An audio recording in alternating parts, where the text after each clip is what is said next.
I'm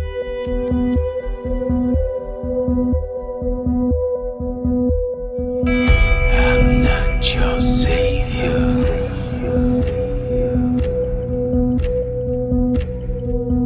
I'm not your friend.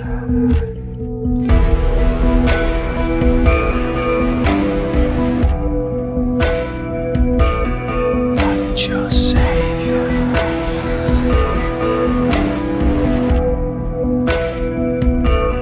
Not your friend. Merci d'être venu, merci à ER Lille surtout d'avoir organisé cette conférence avec cette magnifique affiche que j'ai découvert de Hollywood à Jackie, comment des multinationales transmettent le virus de la pornographie à des prolétaires ubérisés. L'affiche est particulièrement bien trouvée avec, si j'agrandis un petit peu ici, bon, en post-prod ce sera plus clair, mais en tout cas Hollywood est en fait inscrit dans le logo d'une plateforme assez connue de streaming pornographique, qui est même la plus importante en termes de chiffres. Nous allons regarder ça. En introduction, je vais simplement reprendre la question posée dans le titre de la conférence. Comment des multinationales transmettent le virus de la pornographie à des prolétaires ubérisés? Déjà, c'est une drôle d'idée, mais c'est pourtant ce qui se passe. L'accélération actuelle, d'une certaine manière, de l'histoire fait que ce qui est indiqué dans ce livre est toujours valable aujourd'hui, certes, mais a tellement changé que quelqu'un qui l'ouvrirait dirait « Mais attends, mais aujourd'hui, c'est plus comme ça que ça se passe. Les studios dont tu parles, c'est plus eux qui ont la main mise sur le marché. C'est plus comme ça que ça se passe. » Et c'est exact. Le marché a changé et le consommateur de pornographie est aussi le producteur de la pornographie, avec un système comparable à YouTube, en UGC, User Generated Content, sur la grande plateforme, notamment celle dont le logo semble apparaître dans le titre de la conférence, sur des plateformes de ce type-là, c'est en fait le consommateur qui crée sa propre chaîne et qui diffuse les films qu'il a fait chez lui. C'est une des nouveautés très récentes du marché, je dirais 3-4 ans. Et comment les multinationales transmettent l'esprit pornographique, le virus pornographique? Répondons tout de suite à la question. Eh bien, c'est par la répétition inlassable d'images de nus de plus en plus parfaites, de plus en plus inatteignables, de plus en plus addictives.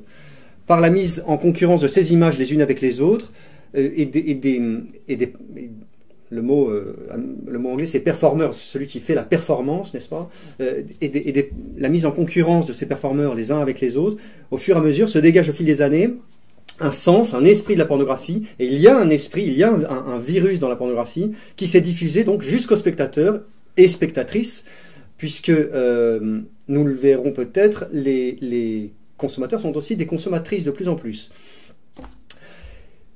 Ces consommateurs qui non seulement pensent et vivent de manière intime, de manière porno, disons, les codes, le langage, les actes. Dans le langage, il est évident que voilà, tout le monde sait ce que ça veut dire. J'ai serré une MILF. C'est une chose. Ce sont des mots de vocabulaire. Bon, non, vous savez pas. Pour ceux qui savent pas, MILF, c'est une maman très désirable. Ce sont des mots de vocabulaire qui n'existaient pas, en tout cas, il y a 15 ans. Vous auriez dit ça dans la rue, personne n'aurait compris. Hein, quoi, qu'est-ce que ça veut dire? Voilà. Et désormais, donc, les consommateurs se mettent aussi comme amateurs tout à fait décomplexés, parce que c'est aussi un point très important, c'est qu'il y a la croyance que le porno est une chose bénigne, que c'est quelque chose de bénin, et que on peut tout à fait, enfin voilà, que c'est un passe-temps récréatif. Le mot américain, je crois, c'est adult entertainment, les loisirs pour adultes, quoi.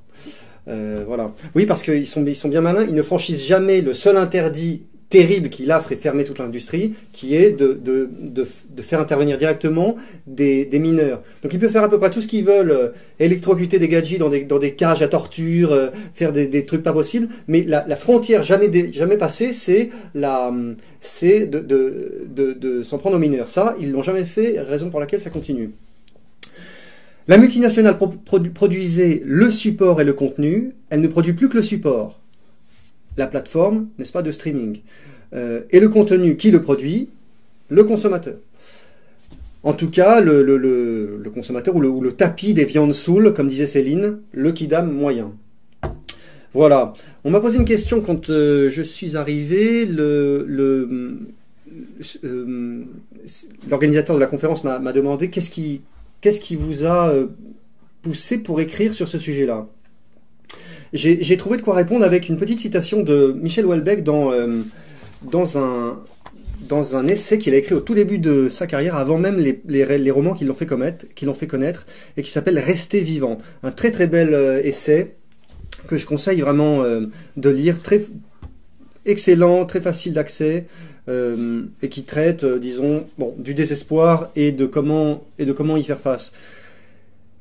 La société où vous vivez a pour but de vous détruire. Vous en avez autant à son service. L'arme qu'elle emploiera est l'indifférence.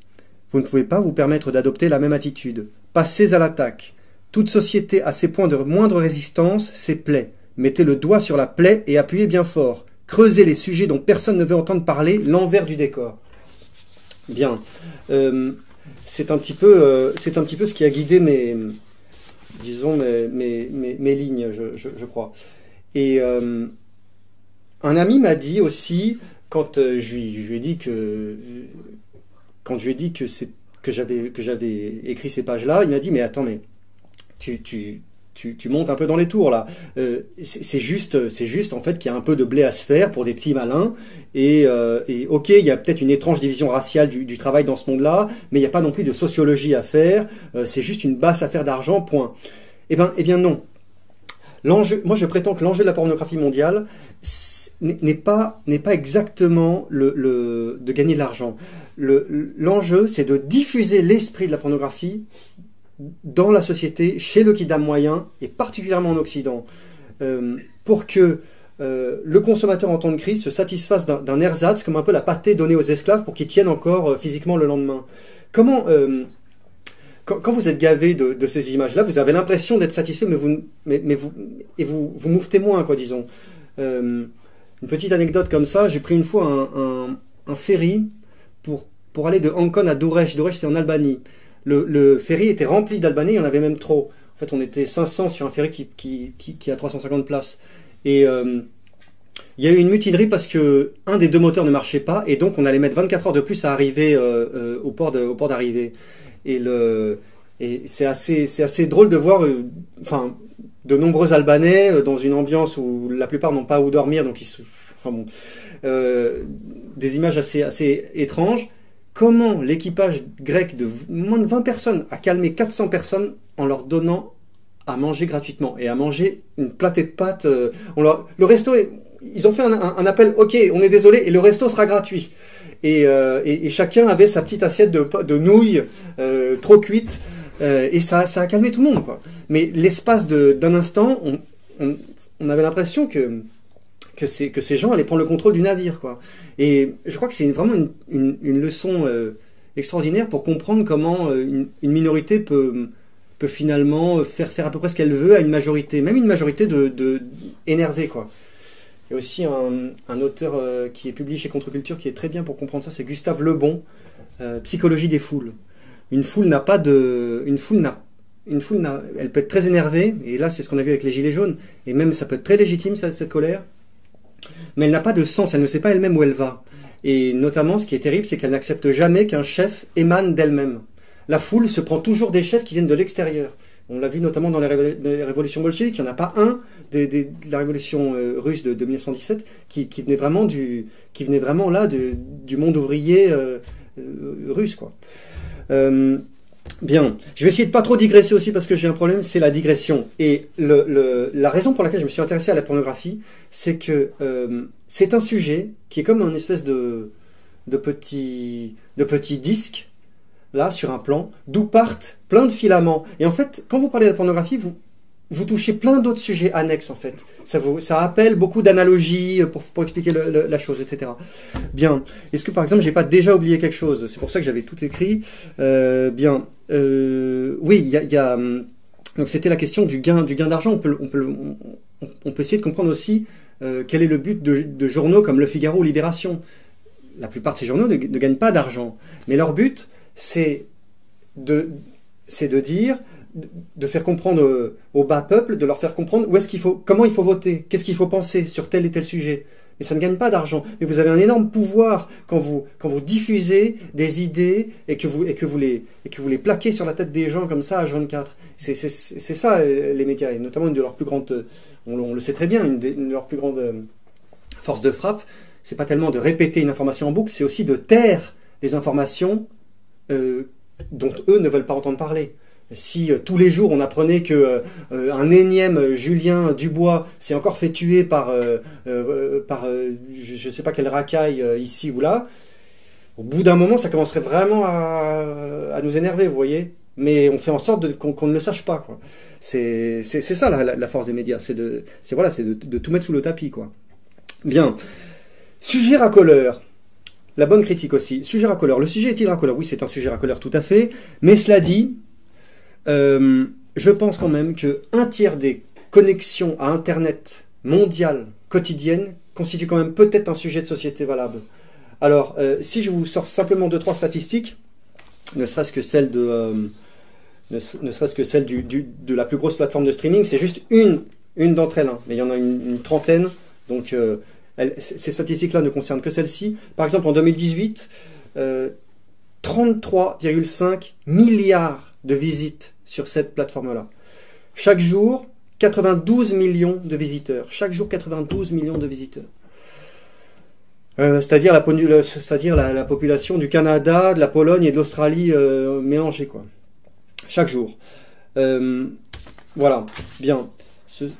C'est vraiment un sujet complètement caché dont on ne parle pas. Et quand on en parle, j'ai remarqué une chose, c'est que les ex-actrices ou alors les journalistes qui vont, ou alors les intellectuels qui vont faire un petit dossier, un petit livre dessus, ou alors un petit dossier dans GQ ou dans des petits magazines comme ça, genre Technicart ou tout ça, là, ils vont vraiment jouer la carte racoleur en faisant semblant de ne pas comprendre. Et surtout, ils ne vont jamais jusqu'au bout. Où sont les questions terribles, les questions oratoires terribles à la zone interdite, à la envoyée spéciale? Vous savez, le truc fielleux de journalistes enquêteurs d'investigation, qui sont-ils? Où sont leurs réseaux? D'où viennent les financements? Ce genre de trucs. Et on nous le dit jamais, quoi. Alors voilà, quelques éléments de réponse dans ce livre. Et un imbécile m'a dit récemment, mais c'est un fourre-tout complotiste. C'est pas un fourre-tout complotiste. Les informations qu'il y a là-dedans, je suis allé les chercher moi, simplement même pas sur un site de dingo, sur le site qui est avn.com. avn.com, c'est Adult Video Network. C'est le syndicat américain de la profession. Okay, c'est le syndicat américain de la pornographie depuis une trentaine d'années, quoi. Vous entrez 2-3 mots-clés, vous entrez les mots-clés d'un studio et tout ça, puis après vous tombez sur les producteurs, sur 2-3 chiffres, sur 2-3, voilà, combien il faut, ça peut être assez étonnant, quoi. Et voilà, ils se cachent même pas, quoi. Je pense qu'ils doivent se dire, de toute façon on craint rien, on les emmerde, voilà. Bien. Une petite citation, si je peux me permettre. Je voudrais pas faire le mec qui saute au site. C'est très mal poli, mais je vais être obligé d'être ce genre de mec, puisque je voulais juste poursuivre sur l'idée de pâter un peu qu'on refile à des esclaves pour qu'ils se taisent. Allez, je vais faire en sorte peut-être que ce soit la seule citation.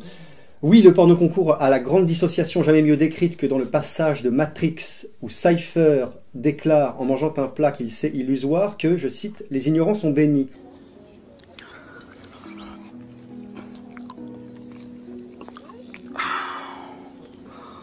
Les ignorants sont bénis. Mais oui, bénis les cons, heureux les dupés.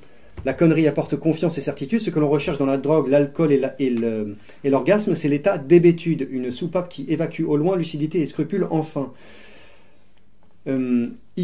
Ici, le film de cul joue ainsi un rôle comparable au masturbateur de taureau dans les exploitations agricoles, métier authentique. Une fois bien branlé, le taureau se calme, se laisse mener docilement. Toute analogie faite avec des faits réels serait purement fortuite, n'est-ce pas? Bien. Alors, je voulais vous dire aussi ceci. Bien. Oui, la définition, peut-être. Allez, juste pour la définition du littré, qui était jadis le dictionnaire qui faisait autorité, avant le petit Robert. Qu'est-ce que la pornographie selon le Littré? C'est, je cite, traiter sur la prostitution. Et au sens figuré, peinture obscène. Quant à moi, je voudrais peut-être dire que la fonction... Bon, ça c'est la nature de la pornographie. Quant à sa fonction, la fonction de la pornographie est d'accoutumer à une chose fausse que l'on tiendra pour vraie, et rendre extérieur ce qui est intérieur. Bien. Je vais simplement peut-être ensuite suivre le plan auquel je me suis plié dans le livre. En première partie, je voudrais parler des coûts sociaux de la pornographie. Les coûts sociaux de la pornographie, quels sont-ils? Vous avez des multinationales qui ont été la locomotive du business. C'est-à-dire que, si on regarde un petit peu l'historique de la chose, vous avez eu une évolution du support, et une évolution du contenu, et une évolution des modèles. Évolution du support, comment? Vous aviez, lorsque la pornographie de masse a été lancée, disons dans les années 60, vous aviez le cinéma porno, qui était là au nom de l'idéologie libertaire. On a le droit de tout montrer. C'était une petite révolte pour faire pour dire merde, disons, à une certaine ordre établi, quand Charlie Hebdo pouvait encore dire que le mal, c'est, disons, le juge, le policier et le militaire, quoi. Et voilà, pour dire genre, pour faire le petit quart d'heure insolent, vous aviez le cinéma porno, qui à la limite pouvait exister au nom de, je veux dire, au nom de gars qui disent on n'est pas dans une société théocratique puritaine, ceci aussi peut exister. Cette évolution, donc le cinéma, puis la cassette vidéo, puis le DVD, puis le streaming, c'est-à-dire vous êtes sur Internet, vous cliquez, voilà, peu à peu une dématérialisation, n'est-ce pas, du support. Cette dématérialisation du support s'est accompagnée dans le contenu d'une intensité toujours plus forte de l'image comme image explicite. Vous aviez au début, quand vous alliez au cinéma porno dans les années 60, bon j'y étais pas mais il paraît, vous aviez en fait un film dans lequel il y a du cul. C'est-à-dire que vous avez un film qui raconte une histoire avec un scénario tout à fait pensé, et puis il y a des scènes qui elles sont explicites et sont montrées, ne sont pas censurées. Puis peu à peu, le film est devenu en fait un film dans lequel il y a du cul est devenu du cul filmé, avec avec 100% du temps consacré sur la bande vidéo, par exemple, à la scène explicite. Et évolution des modèles aussi, avec au départ des professionnels un peu marginaux qui, peu à peu, sortent de la marge et prennent la place dans le système de divertissement, disons, classique. Alors là, je vais être obligé de prendre des mots de globish, ce qui m'embête beaucoup, je n'aime pas parler globish, mais vous aviez peu à peu, au début, le Deviant qui devient mainstream aujourd'hui. Voilà. La nocivité, la pornographie, ce n'est pas quelque chose de bénin, les images te poursuivent. Un garçon qui, comme souvent l'âge c'est 12 ans pour la première exposition, les images te poursuivent, tu veux les reproduire, tu veux les refaire à ton tour, tu y repenses. Ça va t'emmener faire si tu n'y prends pas garde, à des petits ennuis comme la dysfonction érectile ou voire peut-être s'en prendre violemment à tes camarades, enfin à tes camarades féminines. On sait que ça pose des problèmes de ce type. Le fait de considérer que ça leur ferait du bien et que ça serait une sorte d'éducation à la sexualité, c'est faux. Ça désinforme, ça oublie le consentement, ça présente une image très défavorable des femmes. Et moi, je suis surpris qu'une société s'étonne que la violence à l'égard des femmes augmente, alors qu'on laisse nos enfants en stabulation libre devant des images que personne d'entre nous ne supporte tant elles sont violentes. Je suis toujours étonné quand on l'a fait récemment avec Pierre de Brague. On était allé faire un micro-trottoir à Paris. Et alors on parle à des gens, notamment à des pères de famille, qui sont là devant leurs enfants et qui te disent « Oh mais non, c'est pas grave, il faut en parler. » par le dialogue, on peut tout résoudre. Faut juste expliquer aux enfants, bah voilà, ça c'est une image. Et puis alors, toi, tu as un autre destin, tu dois te situer autrement, etc. L'important, c'est pas d'empêcher que les enfants regardent le porno, c'est de leur expliquer ce qui se passe. On l'a même vu là dans le cas d'une famille qui croyait beaucoup à la vertu du dialogue, mais en aucun cas de l'interdiction ou de mesures fortes. Non, vraiment, le dialogue va tout résoudre. On va expliquer ça aux enfants. Au pire, c'est pas très grave non plus, on peut expliquer. C'est le moi-je, chacun décidera. Si c'est son choix, dans ce cas, c'est sa vérité. Lui, il te dit, j'allume mon téléphone, je regarde du porno et je fais ce que je veux. C'est ça que tu considères que tu dois mieux lui expliquer et pour qu'il le regarde de manière saine. De manière saine, parce que je pense que c'est possible. Donc un jeune de 10 ans qui regarde un boucaquet, il n'y a pas de problème. Fondamentalement, je n'en vois pas. Bon, c'était assez étonnant de voir des espèces de pères de famille parisiens comme ça, hyper... Enfin, on voyait les Parisiens petits malins qui en ont vu des vertes et des pas mûres. Et pour eux, c'est le dialogue, voilà, on va expliquer, c'est vraiment ça. Il y a assez peu de vision politique de la chose et de croyance en une interdiction, quoi. Ben non, ce serait Corée du Nord, vous voyez, ce genre de choses. Bien. Voilà, on a beaucoup entendu le hashtag balance ton porc, n'est-ce pas? Moi, je voudrais proposer le hashtag balance ton porn, n'est-ce pas? Voilà. D'ailleurs, rien que le mot, il est gênant, quoi. Pornographie dedans, il y a porc, il y a gras, enfin, je sais pas, c'est rien qu'à prononcer, vous êtes déjà sale, quoi. Bien. Du point de vue du consommateur, ce qui m'a toujours frappé, c'est que le sens de regarder ça sur un écran et de faire ce que la personne a à faire, n'est-ce pas? C'est quand même vivre par le truchement d'un autre qui n'est pas vous. Et alors là, je vais juste finir de m'autociter. C'est observer sur un écran un autre homme avec une femme qu'on aimerait avoir pour soi. C'est donner raison au principe pornographique. C'est dépenser son temps, son énergie et parfois son argent, tous trois reversés à l'ennemi vainqueur de soi. Des masturbateurs sédentaires végétatifs enrichissent des acteurs et producteurs nomades. Mais d'une certaine manière, enfin, j'ai toujours été frappé de combien la concurrence des mâles, des garçons, est terrible pour avoir la fille. Presque partout où on va, depuis qu'on est ado, j'ai l'impression qu'il y a toujours plus de garçons que de filles. Vous allez n'importe où, dans la rue, dans un café, j'ai toujours l'impression qu'il y a beaucoup plus de garçons que de filles. Ce qui oblige les garçons à être toujours le meilleur, à être toujours... Je veux dire, on sait aussi que 90% des bagarres, voire des poignardages dans les faits divers, ont toujours, en filigrane, une fille. Quand il y a une bagarre dans la rue ou dans une boîte, c'est presque toujours parce qu'il y a une fille. C'est pas forcément la fille qui a monté de mal pour qu'ils se battent pour elle, mais c'est presque toujours t'as regardé ma meuf, pourquoi tu lui parles, t'as très bien vu que j'étais avec elle, ou alors le contraire, un type jaloux, un type un peu méchant, jaloux de voir une fille qu'il aimerait avoir avec un type, va exprès soit aller lui parler à elle, soit essayer d'aller inhiber et intimider le type.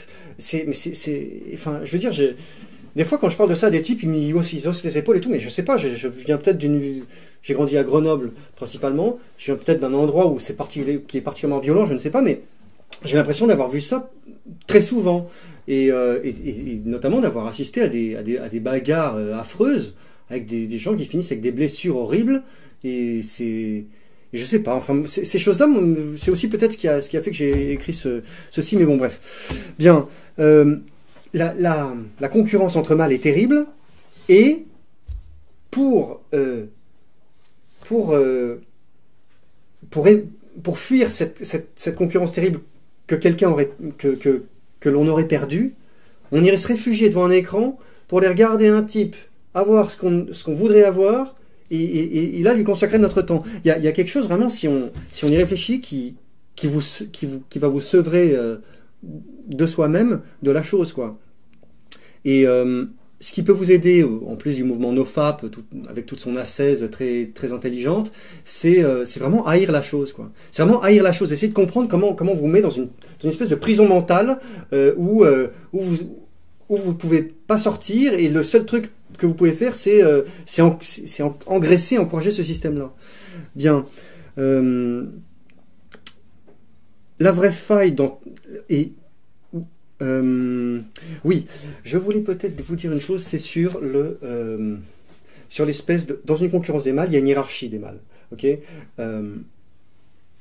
Dans cette hiérarchie des mâles, il est un secret de Polichinelle que le meilleur, en gros, celui devant qui on ferme sa gueule, c'est celui qui a le plus, c'est celui qui a le plus pratiqué, celui qui a le plus de succès.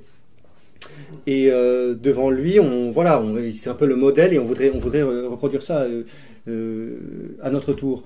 Je lisais ce matin ce truc, c'est la vie de Alexandre, le Alexandre de Macédoine. Et alors, je voudrais peut-être juste vous le lire ici. C'est Alexandre qui vient de vaincre Darius, le roi Darius le Perse. Donc Alexandre est macédonien, Darius est donc fait partie des barbares. Et dans une bataille rangée terrible où Darius était en supériorité numérique, Alexandre et son armée l'a écrasé. Et il a accès au harem de Darius. Et alors on nous dit, il ne leur enleva rien de la suite et des honneurs dont elles jouissaient, et augmenta même leurs revenus. Mais la faveur la plus belle et la plus royale qu'il fit à ces femmes nobles et vertueuses, devenues prisonnières de guerre, ce fut de les préserver, de devoir entendre, soupçonner ou craindre quoi que ce soit qui fût contraire à l'honneur. Il ne s'en est pas... Il s'en est privé lui-même et il n'a pas cherché à profiter de ces filles-là, ni pour ses généraux. Alexandre, jugeant plus digne d'un roi, semble-t-il, de se dominer lui-même que de vaincre les ennemis, ne les toucha pas.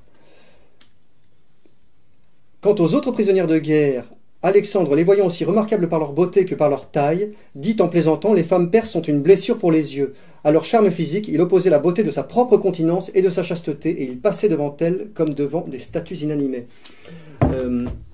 Bien, c'est pour dire que dans la tradition européenne, l'homme le plus respectable et le plus noble, c'est au contraire celui qui pourrait avoir toutes les filles, mais qui s'en prive par supériorité de la continence et donc de se consacrer à une seule femme, au lieu d'en toucher un maximum. Et remarque incidente, en fait, on voit sur l'écran le winner absolu, mais en fait, il ne se reproduit jamais. Il serait winner absolu s'il avait, enfin, dans la perspective darwinienne de la vie, il serait winner absolu s'il avait fait je sais pas, aux 4000 femmes qu'il a eues en un an, chacune un enfant. Il aurait, n'est-ce pas, perpétué, transmis et répandu ses gènes dans le monde, et il serait devenu une sorte de patriarche, comme ça, pour des générations entières.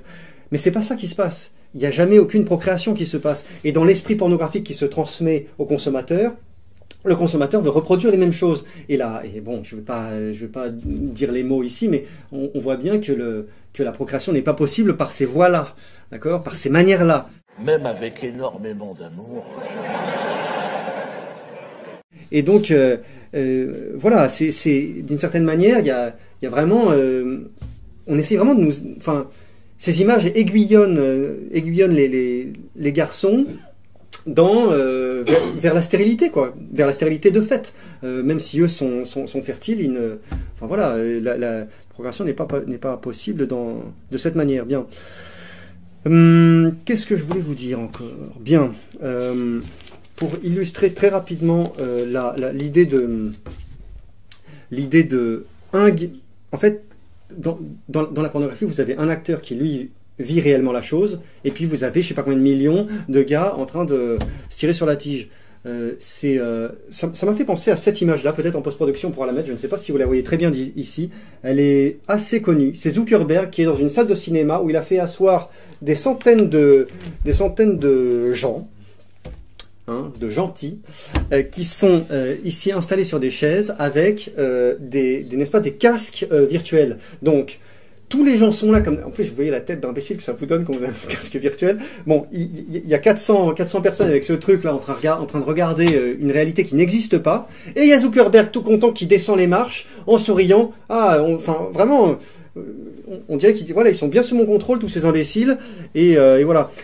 Dans la pornographie, vous avez un type qui vit à peu près pour de vrai, mais pas tout à fait, on va peut-être le voir, et puis des millions d'anonymes qui vivent pour de faux, quoi. Ceci concourt peut-être un petit peu à cette vie entièrement en toc qui est la vie moderne. La rencontre, ça devient du porno. Les émotions, ça devient des séries Netflix. La maîtrise d'une discipline sportive, ça devient de la musculation. C'est-à-dire acquérir le muscle, mais qui n'est pas payé par la maîtrise d'un geste ou d'un sport ou d'une discipline précise, vous voyez. La nourriture, c'est quoi? C'est dextrose et glutamate, etc. Le soleil, c'est des UV. Enfin, voilà, c'est toute une espèce de vie comme ça, de vie pour de faux. Et il n'y a pas forcément toujours des petits malins qui tirent les marrons du feu, mais il y a toute une force comme ça énorme, toujours pour vous sortir du combat, vous évincer dans le virtuel et vous y maintenir, surtout vous y maintenir cantonné. Le grand secret sur lequel repose la pornographie, c'est sans doute la frustration. Et alors bien sûr, c'est l'espèce de truc honteux, tu vois.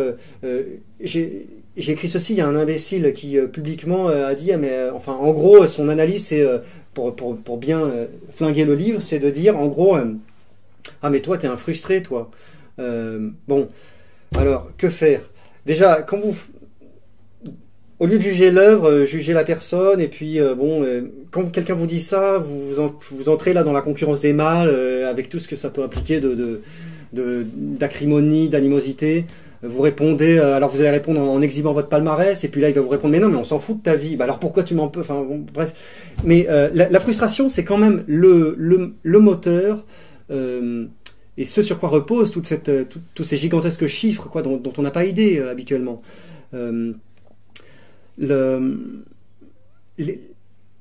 L'ennui aussi est un grand vecteur.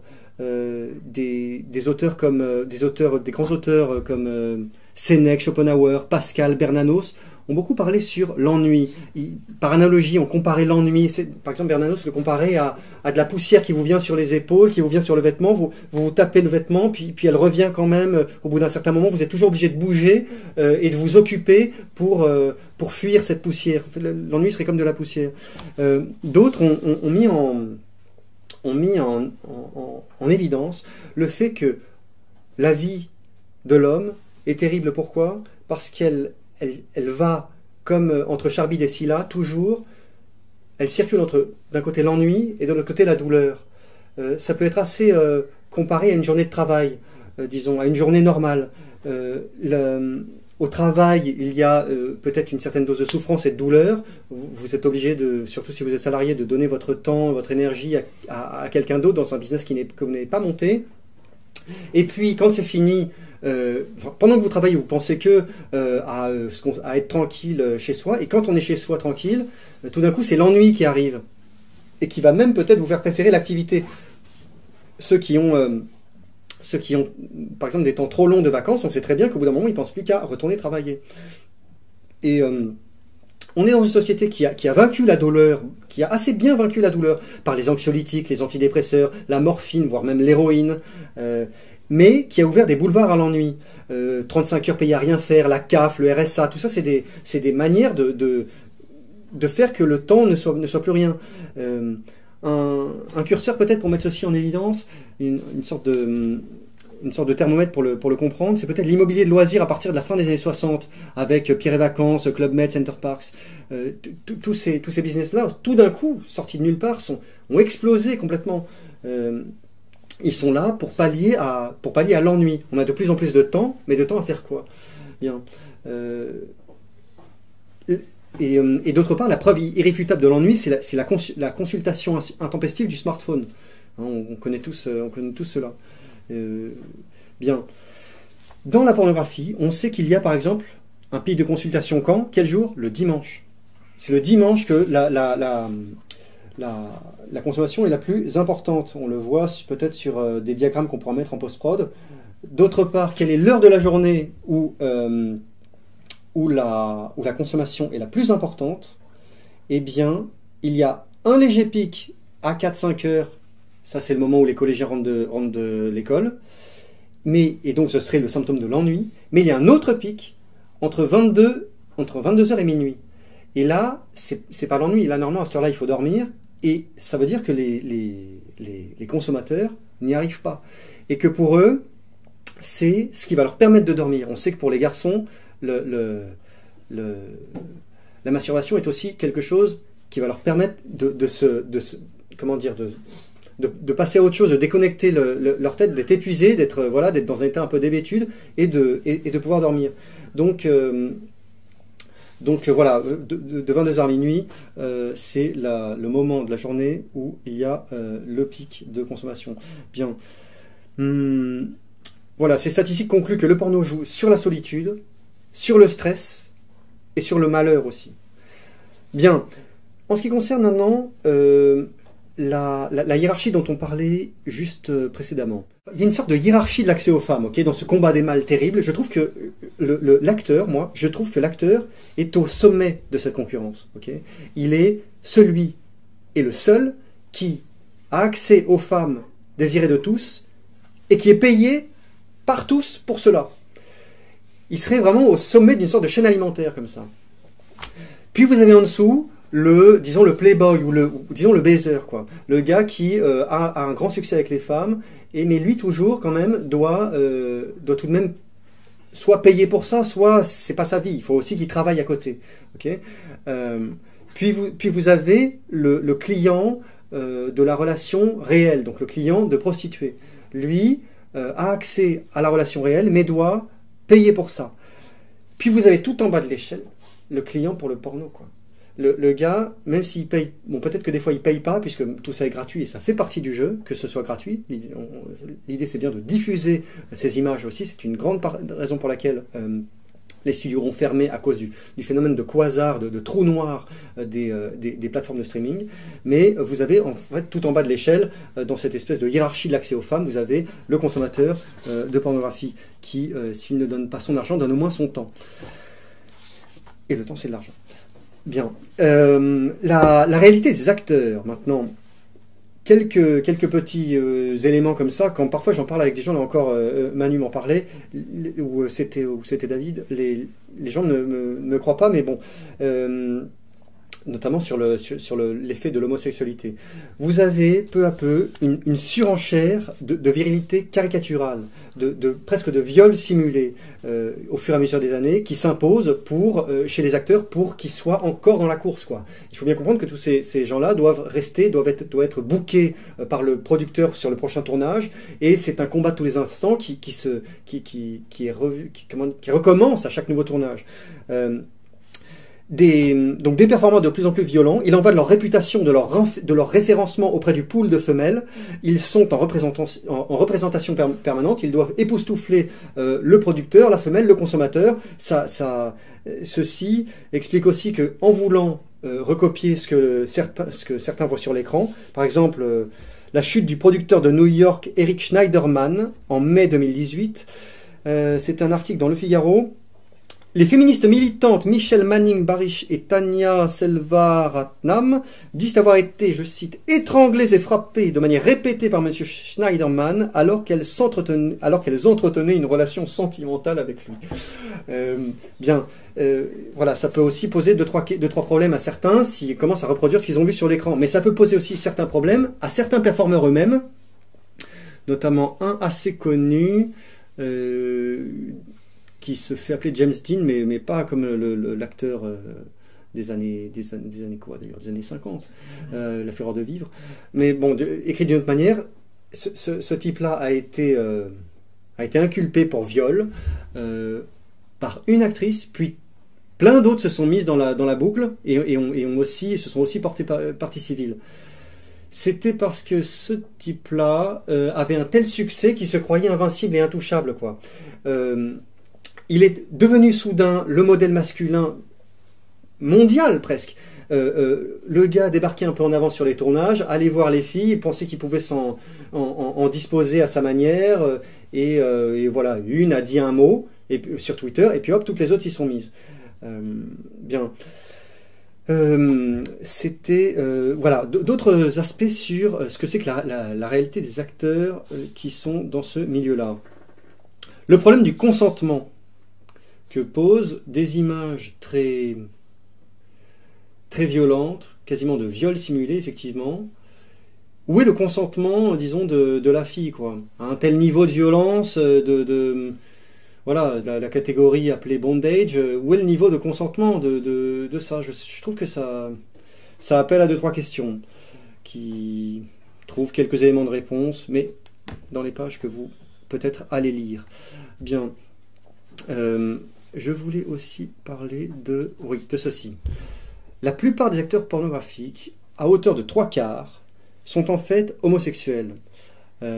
Ça peut sembler étonnant, mais dans une recherche toujours...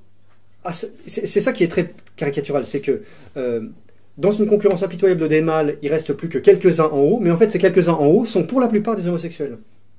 Pourquoi?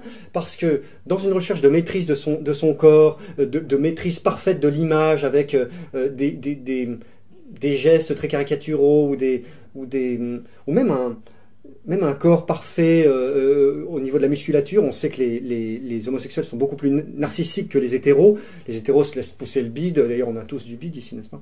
Mais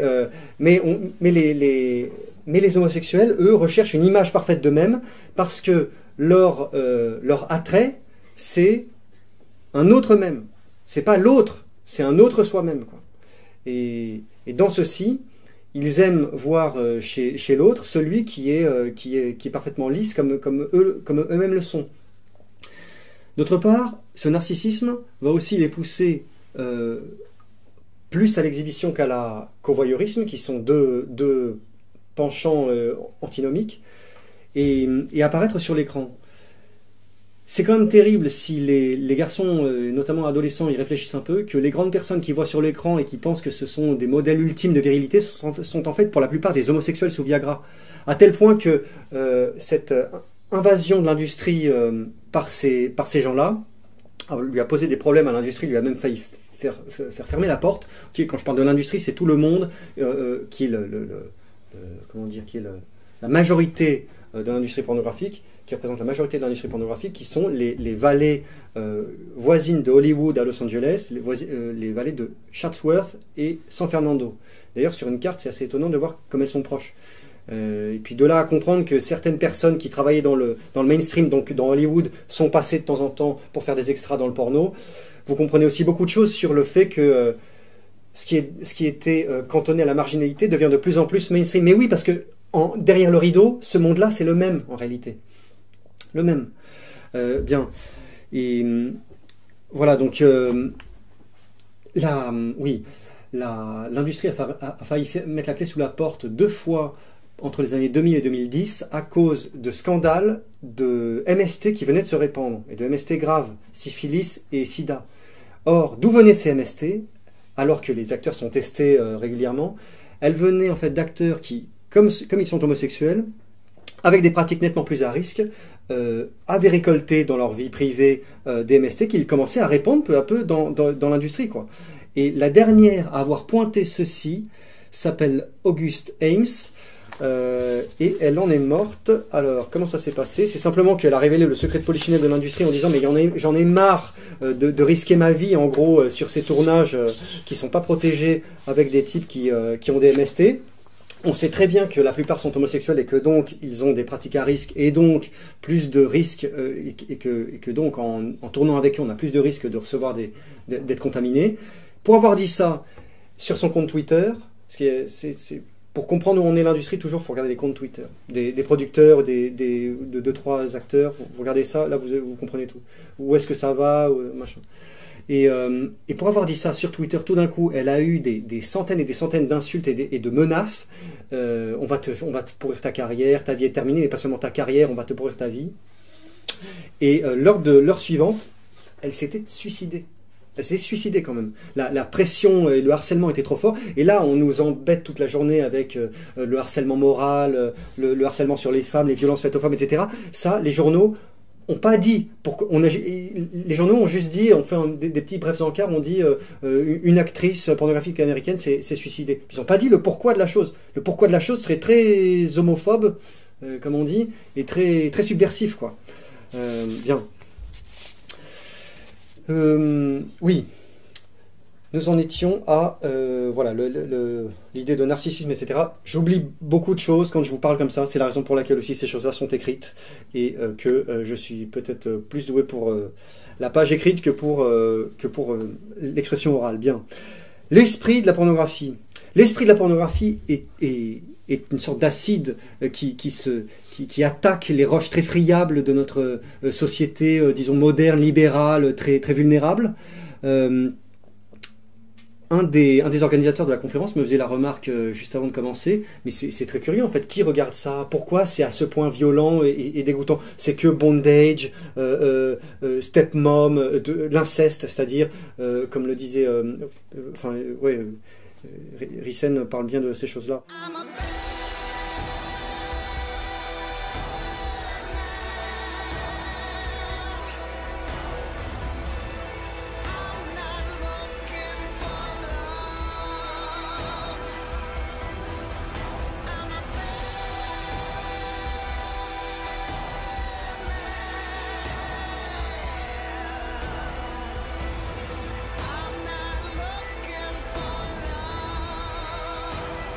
Mais pourquoi c'est toujours bondage, c'est-à-dire la violence, le sadomasochisme, interracial, stepmom, inceste, toutes ces choses-là ne nous concernent pas, enfin, ne concernent pas le consommateur moyen. Qui regarde ça?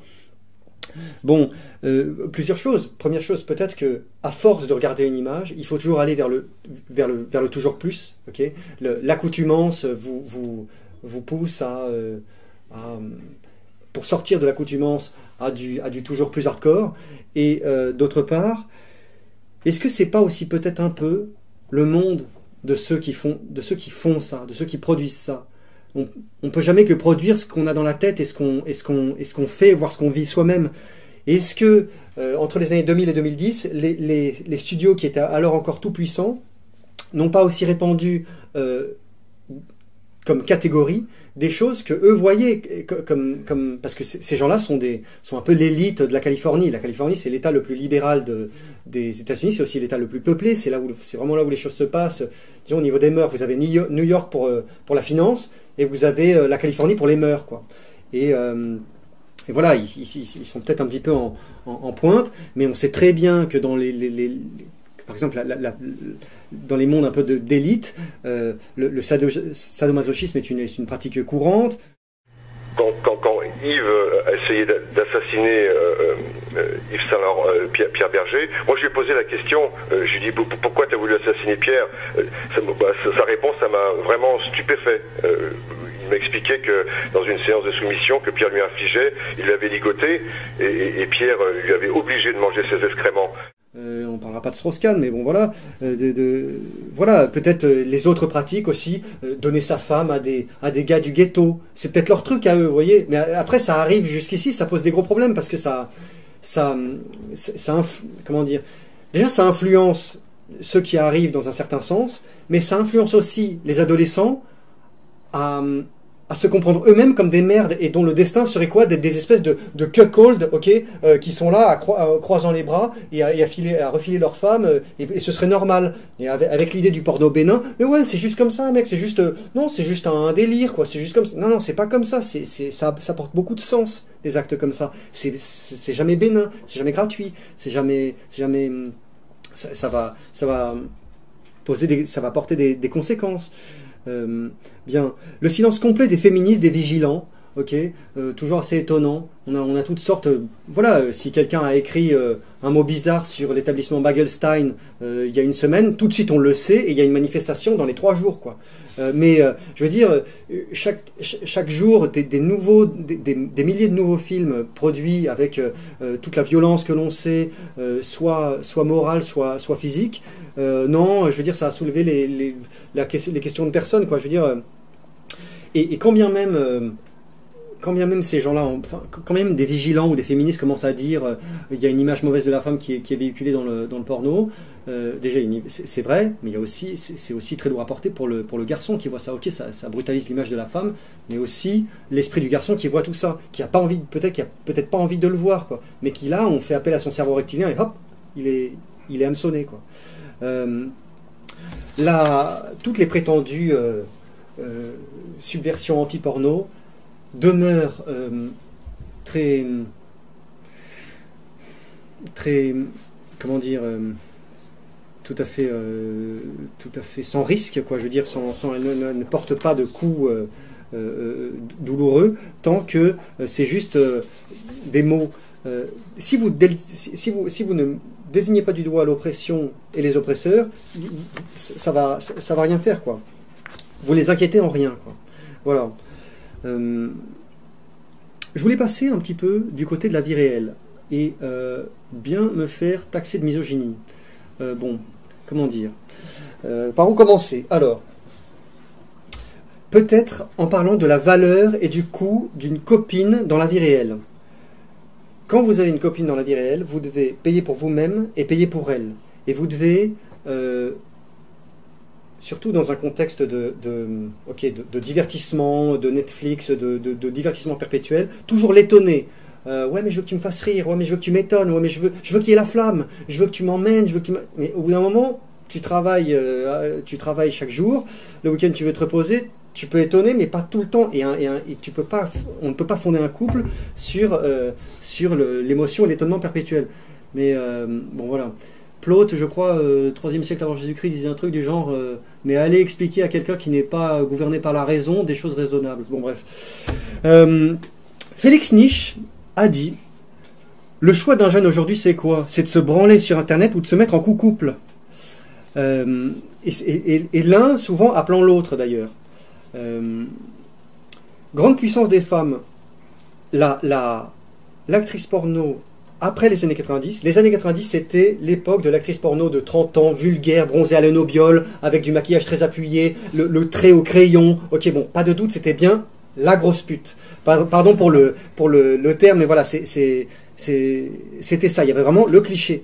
Peu à peu, ce cliché s'est évanoui, laissant place à quoi? À la teen, okay, la girl next door, la fille qui serait celle qu'on croise, celle qu'on a croisée dans la rue et qui nous fait vraiment tourner la tête, mais celle-ci, tout d'un coup, est devenue le modèle numéro 1. C'est normal, c'est-à-dire que vous vouliez voir à l'écran de manière tout à fait consommable et en pouvant mettre pause ce qui est si difficile d'avoir dans la vie réelle, mais qui est possible d'avoir.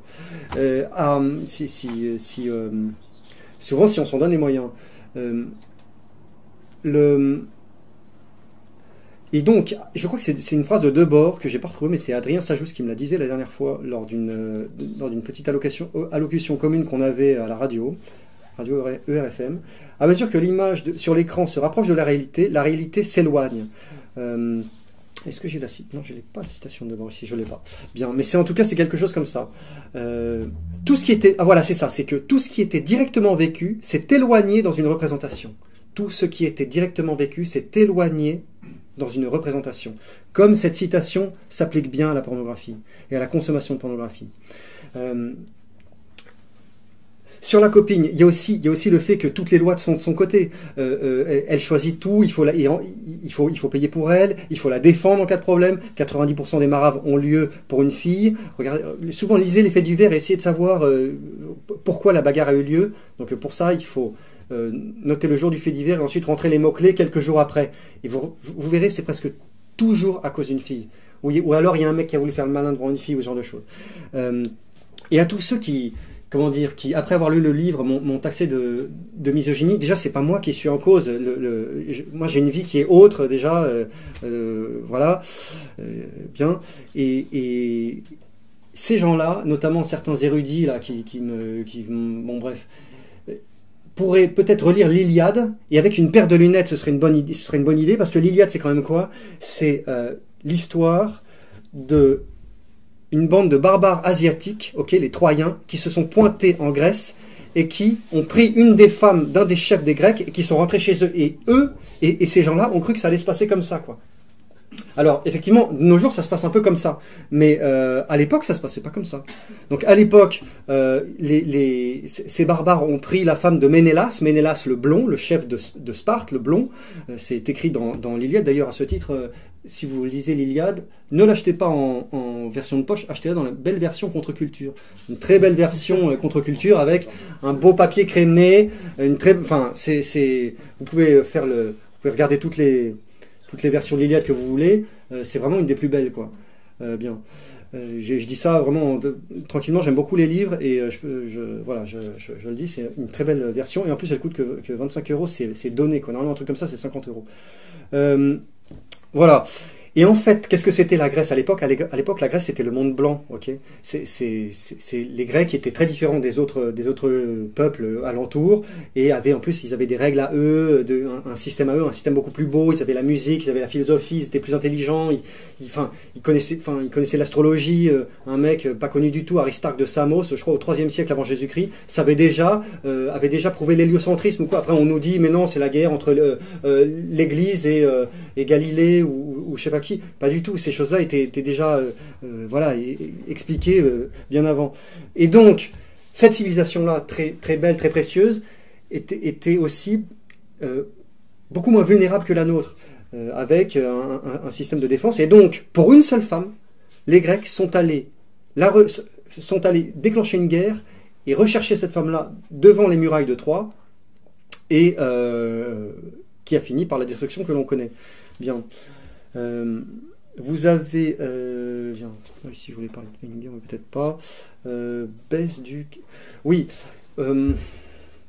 Pourquoi on en est arrivé là? Je voudrais en parler peut-être dans une deuxième partie, mais il y a quand même enfin, c'est peut-être ma vision des choses qui est due à une histoire personnelle, mais moi j'ai l'impression que on n'a jamais vu une société se faire envahir comme ça et se faire enfin, je veux dire, des gens qui accueillent des étrangers se faire mépriser à ce point-là, quoi.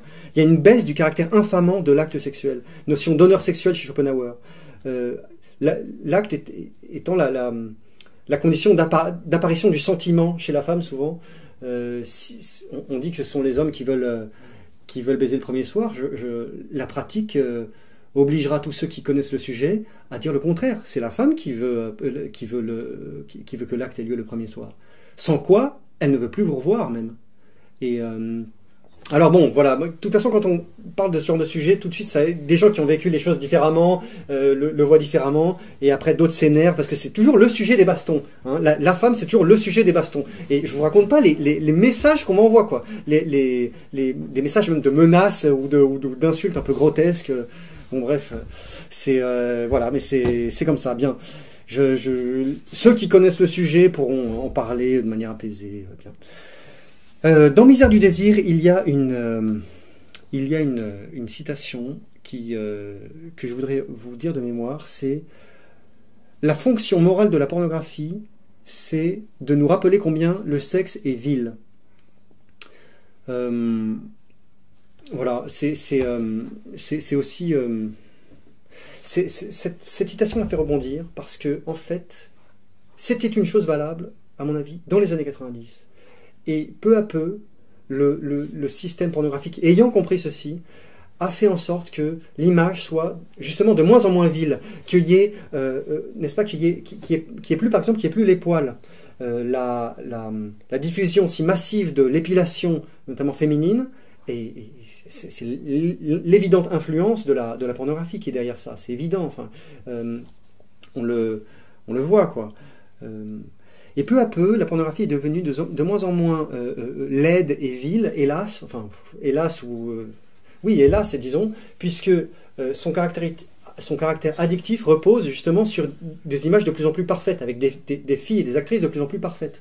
Ce qui était permis dans les années 2006-2008 avec le système du DVD payant qui faisait que les studios avaient de gros budgets, pouvaient attirer les filles les plus jolies, donc les plus rares. Parce que tout ça, c'est des critères. Hein, c'est la beauté qui est un critère, en apparence d'ailleurs, subjectif, à mon avis. Il y a des critères objectifs pour juger de la beauté physique. Et les plus belles étant les plus rares, demandaient plus d'argent. Et peu à peu, quand les studios... peut-être que je vais pouvoir vous expliquer ça. Pourquoi les studios se sont effondrés, je pourrais vous l'expliquer après. Quand les studios se sont effondrés, les principaux studios, il y en avait 200. Tout d'un coup, c'est passé à 20. Entre 2008 et 2012, quand ces studios sont effondrés par manque de budget, on a eu tout d'un coup la diversification vers quoi? Vers les catégories toujours plus violentes, toujours plus absurdes que l'on connaît aujourd'hui. Ces studios qui n'étaient plus capables de payer des très jolies filles pour rendre l'image puissante et addictive ont dû recourir à une diversification par le phénomène de la catégorie. Pasolini, Pier Paolo Pasolini, qui a connu l'Italie d'avant 40 et celle d'après, donc la société fasciste et la société post-fasciste, a dit ceci: la société pré-consumériste, traduction fasciste, avait besoin d'hommes forts, donc chastes. La société de consommation a besoin au contraire d'hommes faibles, donc luxurieux. Je vous laisse faire bien rouler ce théorème dans votre esprit. On a vu que... Enfin, je ne l'ai pas dit, mais je voudrais le dire ici. Si je devais résumer la chose en une seule phrase, je dirais que la pornographie, c'est le sommet de la concurrence sur le marché de la rencontre. Le sommet de la concurrence sur le marché de la rencontre. Et récemment, Stéphane Edouard, qui m'a invité dans une de ses émissions, me disait à juste titre, mais en fait, le type que tu vois qui a l'air d'être en haut de la chaîne, il a la fille, mais seulement il l'a en location. Tout ça est simulé, tout ça est faux. Mais à la limite, on s'en fout que ce soit faux ou pas. Il est arrivé en haut de la chaîne, c'est ça qui compte. Disons, le gars est arrivé en haut de la chaîne et il est payé pour avoir accès à un modèle que la plupart des hommes veulent avoir. Et c'est-à-dire que la pornographie est devenue aussi la source de la concurrence sur le marché de la rencontre. Ce qui va nous permettre de comprendre comment on est passé de multinationales qui étaient là dans un business assez classique avec un produit et une vente à, tout d'un coup, un business UGC, alors désolé pour ces UGC plutôt, User Generated Content, ok, à la YouTube. Et c'est parce qu'en fait la pornographie est devenue la source de la concurrence sur le marché de la rencontre. Ce modèle-là est devenu le modèle à reproduire, et l'esprit pornographique s'est propagé aux spectateurs qui à leur tour deviennent propagateurs. Mais à l'origine on avait bien les studios à la Hollywood, mais Hollywood pour le porno, pour la marginalité. Et Hollywood, qu'est-ce que c'est qu'Hollywood finalement? Hollywood, c'est la maîtrise des films, c'est la maîtrise des émotions et des opinions. Quand vous avez le monopole pour diffuser des films de divertissement, vous avez une grande emprise sur ce que pensent les gens. Et de l'autre côté d'Hollywood, Chatsworth, San Fernando, okay, les autres petites vallées où sont installés les studios de pornographie, encore aujourd'hui, même s'ils sont beaucoup moins nombreux qu'il y a 10 ans, c'est la maîtrise de quoi? La maîtrise des flux pornographiques, c'est la maîtrise de quoi? C'est la maîtrise des mœurs. Okay, c'est la maîtrise des mœurs privées, intimes, cachées. Et qui est aussi un énorme enjeu. La maîtrise des flux pornographiques devient un enjeu incroyable, parce que vous allez pouvoir à peu près influer sur ce que vivent les gens en privé. Et si c'est pas vous, parce que vous ne la regardez pas, ça sera peut-être votre conjoint, vous voyez, qui voudra ceci ou cela, qu'elle ou qu'il aura vu. Si vous voulez, le combat, c'est pas qu'un combat à la moi-je, en disant mais moi je m'en fous, je suis sevré depuis 10 ans, je suis pas touché. Non, c'est pas que comme ça que ça se passe. Si c'est pas vous qui serez touché, ce sera peut-être un de vos proches, ce qu'à Dieu ne plaise, mais votre enfant, comment ça va se passer? C'est pas seulement le dialogue qui va suffire à faire que il y touche pas. Parce que si c'est pas lui, ce sera ses potes. Et on sait très bien que les enfants, un de leurs plus grands soucis, c'est de rester socialisés, okay, c'est d'être accepté dans la bande, et pour ça, il faut être habillé d'une certaine manière, mais il faut aussi penser d'une certaine manière, regarder des choses, etc. Et voilà, un des grands... Il y a un entretien d'Alain Soral qui date de 2005.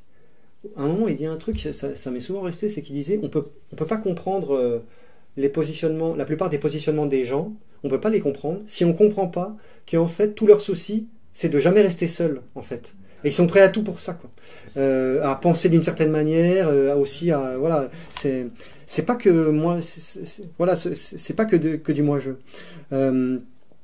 Les principaux studios, eux, ils président au flux pornographique. C'est l'offre qui crée la demande. c'est l'offre qui crée la demande. Alors que tous les petits cours de marketing nous enseignent le contraire, que ce serait la demande qui fait l'offre. Mais non, c'est l'offre qui fait la demande. C'est toujours comme ça.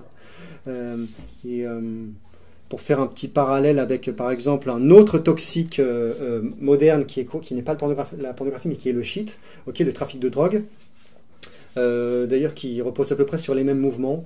Disons, dans le shit, c'est l'offre qui fait la demande. Il n'y a pas une demande, réelle d'être sous shit. Si vous sevrez réellement une ville complète pendant un mois, ça va leur passer. Il n'y a pas une réelle demande de ça. C'est l'offre, c'est le fait de oh tiens, il y a ça, tiens, je vais essayer. C'est ça qui change tout. Et cet ignoble film Trafic de Steven Soderbergh, qui était sorti en 2000, nous fait croire que ce serait en traitant la demande qu'on va changer la société, qu'on va faire arrêter le trafic de drogue. Vous voyez, l'espèce de procureur joué, je crois, par Michael Douglas. Évidemment, sa fille, c'est un procureur ou un commissaire, je ne sais plus, qui essaye d'enrayer le trafic de drogue. Et en gros, sa punition dans le film, c'est que sa propre fille devient droguée et va chercher sa drogue chez qui? En plus, évidemment, merci Soderbergh, chez le dealer du coin, le bon mec du ghetto, et chez qui en plus elle dort. Bon, bref. Et voyant cela, le procureur joué par, je crois, Michael Douglas, cesse tout combat politique. Et dit non, c'est pas là qu'est le vrai combat. En fait, le vrai combat, c'est de m'occuper de ma fille. Et donc, je vais m'en occuper. Et comme ça, elle va arrêter de se droguer. Et je veux dire, il y a quand même un petit message qui est envoyé, je trouve, un petit peu. Voilà, c'est le truc, c'est non, occupe-toi juste de toi, de ton petit précaré. Va surtout pas essayer d'enrayer le trafic de drogue. Je sais pas, peut-être que des potes à Soderbergh sont partie prenante dedans, allez savoir. De la même manière, la pornographie, il y a des analogies toujours intéressantes à faire. Effondrement du DVD et des studios a ouvert donc la catégorie à ces niches dont on parlait. À partir du moment où il y a eu cette cassure en 2006-2008 du DVD qui s'est vraiment écroulé, à ce moment-là, l'industrie a pris déjà une première baffe. Il y a eu la crise aussi de 2008, donc tout a été ensemble, quoi. Et c'est vrai qu'à partir de ce moment-là, il y a eu une période où les gens ont beaucoup moins bossé, donc les agences ont commencé à faire baisser les tarifs des modèles. Il y a à peu près 70% du business qui a disparu en réalité aujourd'hui. Qu'est-ce qui s'est passé en fait? C'est que vous aviez 200 studios dans les vallées dont on a parlé. Et tout d'un coup, ce nombre est passé à 20. Comment ça s'est passé? Eh bien, Internet a tout changé. L'accès à la pornographie via Internet a changé via l'espèce de grand conglomérat ManWin MindGeek, dont Wikipédia nous enseigne, qui serait tenu par un certain Fabian Tillman, qui serait une espèce de geek allemand, juste un surdoué de l'informatique, qui aurait lancé des grandes plateformes comme ça et qui aurait fait fortune. Bon... Ouais, sûrement, ouais, mais pourquoi pas. Puis bon, quand on cherche un peu, il y a d'autres gens, il y a Wissam Youssef, il y a des gens comme ça, bon bref. Mais il est évident que lancer une plateforme mondiale de cette envergure ne va pas reposer sur un type, qui serait en plus allemand, voilà, pourquoi pas au fin fond de la Bavière, tout ça est grotesque, quoi. Le principe, quel est le principe qu'a posé ManWin MindGeek? Voler le contenu au studio, le recopier et le distribuer gratuitement. Donc, recopier les DVD gratuitement et les diffuser, et recopier les DVD et les diffuser gratuitement. Par conséquent, les studios ne vendaient plus, puisque leur contenu était accessible gratuitement, ils se sont effondrés. Ils se sont fait racheter à bas prix, précisément par ces plateformes de streaming sur le modèle ManWin MindGeek. On ne va pas citer les noms, mais vous voyez toutes ces plateformes de streaming. Ils se sont fait racheter à bas prix précisément par ces plateformes de streaming, ou bien ont disparu corps et biens. Donc c'est ainsi qu'on est arrivé à ce nouveau porno à la YouTube, où en fait le consommateur refait lui-même ce qu'il a vu, le diffuse et a sa propre chaîne comme sur YouTube, avec ses abonnés, avec tout ça. So when I was young, I had this dream to be a stripper or work in the porn industry. When I first discovered porn, I was like, oh my god, that looks amazing. Your whole job is just pleasure. Who wouldn't want that? And then shortly after I turned 18, he found a webcam when we were moving, and he was like, hey, why don't we try webcamming? I didn't even know what it was at the time.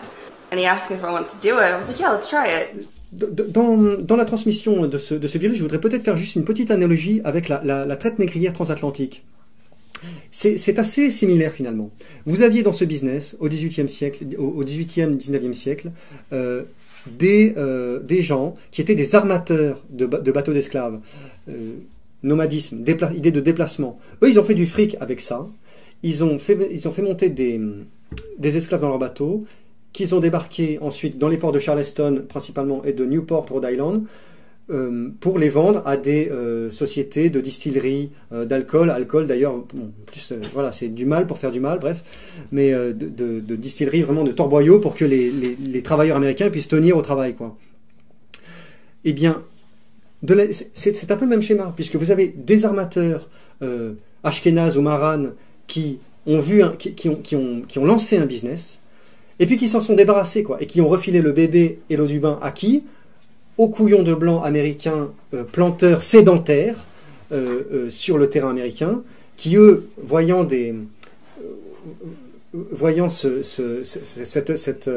voilà, des masses de potentiels esclaves à faire travailler, les ont mis dans leur plantation, et il faut que la galère, quoi. Bien. Et bon, on peut pas tout dire là-dessus, mais on peut pas tout dire sur ce sujet-là, mais c'est peut-être encore plus subversif que ça. Bien. De la même manière, dans la pornographie, vous avez voilà, des malins qui ont fait du fric avec ce système-là, et qui ont refilé le système ensuite aux couillons, et c'est comme ça qu'on passe bien, comme le montre l'affiche de la conférence d'aujourd'hui, de Hollywood à quoi? À Jackie et Michel, quoi. C'est-à-dire le porno français, vraiment, où la caissière du supermarché d'en bas, voilà, va vous montrer ce qu'elle ne doit pas montrer. Cacher ce sein, je ne saurais voir. Bien. Et donc, voilà ce que je voulais, voilà quelques analogies qu'on pouvait faire. Juste un mot comme ça, parce que vraiment, je ne peux pas me retenir de faire cette digression. Il y a un certain Richard Drayton et sa secrétaire Rachel Lang qui avaient lancé un site internet où vous pouviez retrouver vous pouviez retrouver des anciens possesseurs et propriétaires d'esclaves. Ok, donc vous rentriez un nom. Est-ce qu'un tel a été possesseur d'esclaves avant? Voilà, y compris dans le but de le faire chier, de lui demander de l'argent. Et j'ai demandé à ce monsieur Drayton, mais mec, mais tu fais ça, mais est-ce que, enfin, c'est pourquoi, comment il faut lire ton truc là? Parce que, je veux dire, tu ne parles pas du tout, par exemple, des armateurs de bateaux d'esclaves. Les mecs, ils sont pas, les esclaves, ils sont pas arrivés comme ça en Amérique. Comment ils sont arrivés? Tu ne le dis pas, ça, tu ne dis pas qui était derrière ça. Bon, la discussion s'est un peu échauffée évidemment avec lui quand j'ai prononcé des mots qui, voilà, si j'ai commencé à lui dire que peut-être un monsieur Aaron Lopez de Newport avait contribué avait été un des plus gros donateurs pour la première synagogue des États-Unis.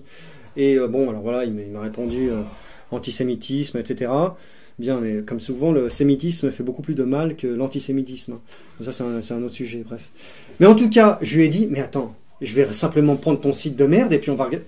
Et Richard Drayton, on rentrait Drayton dans la barre de recherche avec les noms de famille pour savoir s'il y a des possédeurs d'esclaves. Les Drayton des Barbades, et lui venait de la Barbade. Oui, en plus, j'ai pas dit, c'est qu'en fait, ce mec-là venait de la Barbade. Et les Drayton des Barbades étaient parmi les plus gros possesseurs d'esclaves du lieu, vous voyez. Et lui, voilà, il est pas congoïde ou gapoïde, non, comme dirait Lesquin. Non, il n'est ni l'un ni l'autre. Bien. Voilà. Enfin, c'était la petite ironie de la chose. Bien. Bien. Alors maintenant, une autre partie qui va peut-être nous prendre un peu moins de temps, mais c'est une partie dont il faut peut-être parler. Il y a une certaine concurrence raciale pour les filles. J'appellerais cette partie la hagra sur les babtous. Okay, les gens pourront, voilà, je pense que c'est assez clair. Hagra, c'est faire la misère à quelqu'un. Les babtous, c'est les blancs. Okay, c'est comme ça, en tout cas, qu'on appelle les blancs dans, disons, la rue. Là, l'argot est autorisé. Si vous prenez l'argot français pour désigner d'autres personnes, y compris le mot latin, bon, le mot latin pour noir, par exemple, ça va vous causer des ennuis, quoi. Bien. En 1937, Louis-Ferdinand Céline, dans un pamphlet terrible, avait cette phrase incroyable: « Un jour, les mots en J lanceront les mots en N sur les derniers carrés blancs et les réduiront tous, ivrognes, à l'esclavage. » Non mais c'est incroyable, comment il pouvait sortir ça? En 1937, il n'y avait aucun élément qui permettait de le penser. Il n'y avait aucun élément qui pouvait laisser penser à un grand remplacement. D'ailleurs, l'idée de grand remplacement que l'on prête à Renaud Camus, en réalité, le penseur de ça, c'est Louis-Ferdinand Céline, dans le bouquin qu'il a écrit en 1937, Bagatelle pour un massacre. Il avait prévu qu'il y aurait une sorte de massacre anti-blanc, et tout le monde le prenait pour un fou, quoi, à l'époque. Tout le monde disait c'est excessif, c'est du délire, c'est faux, et c'est incroyable, ça s'est passé exact. Enfin, ce livre est prophétique, il est incroyable, ce livre-là. C'est le nombre de choses qui sont écrites dans ce livre qui se sont passées comme ça, alors que dans les années 50-60, vu que ça ne se passait pas, tout le monde disait mais vous voyez bien, c'était un fou. En réalité, ça s'est passé exactement comme ça. Et à tel point que c'est troublant, quoi. Il y a une capacité prédictive chez ce gars incroyable. Un autre gars qui était le maître de Louis-Ferdinand Céline pour le style, il l'a dit plusieurs fois, c'est Paul Morand. Et Paul Morand a écrit en 1928 un bouquin qui s'appelle Magie Noire, dans lequel il y a aussi tout sur ce sujet-là. Okay, la concurrence raciale entre tous les peuples du monde pour les mêmes filles. Les mêmes filles sur le critère de la beauté et de la beauté physique. Et la beauté physique, pour les filles, elle est objective. C'est une forme de visage, souvent c'est une forme de nez, parce que le nez c'est vraiment ce qui est au milieu de la figure, c'est ce qu'on voit en premier. Et un beau nez c'est très rare en fait à l'échelle de l'humanité. Et une fille peut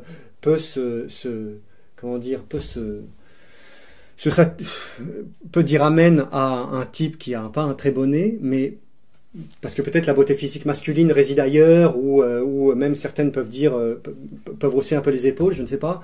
Mais en tout cas, en ce qui concerne les filles, il est évident que c'est cette partie-là qui est au cœur du regard, quoi, de ce qu'on voit, quoi. Évolution du bon et du méchant. Oui, on a vu récemment, toujours Hollywood préside à ces modèles-là, une évolution du bon et du méchant. On a vu apparaître des méchants, notamment l'acteur, il y a un acteur, vous pourrez regarder, un acteur qui s'appelle Ryan Phillippe. C'est une sorte de sosie de James Dean, mais du vrai James Dean des années 50. Et tout d'un coup, il est devenu un loser. On l'a toujours cantonné à des rôles de loser, dans Gosford Park, dans Collision, dans Flags of Our Fathers, dans des tas de films. Il a toujours des rôles ridicules, ou de loser, ou d'imbécile, quoi. Et ça, c'est quelque chose de très nouveau. Des physiques de jeunes premiers, du blond bien fait, tout d'un coup deviennent des losers à ridiculiser systématiquement. C'est un phénomène assez récent. Je vous parle de ça parce que dans le même temps, il est évident qu'on a poussé, on le voit dans la publicité, dans les films mainstream et porno, que le winner ultime, c'est le noir. Et phénomène d'autant plus prégnant quand tout d'un coup vous avez dans des sociétés d'Europe, y compris d'Europe du Nord, tout d'un coup des masses de migrants qui arrivent, et on leur fait comprendre que leur image à eux, c'est l'image du winner, et on fait comprendre dans le même temps aux adolescents blancs qui sont coupables de tout, qui doivent se claquemurer et se recroqueviller, quoi.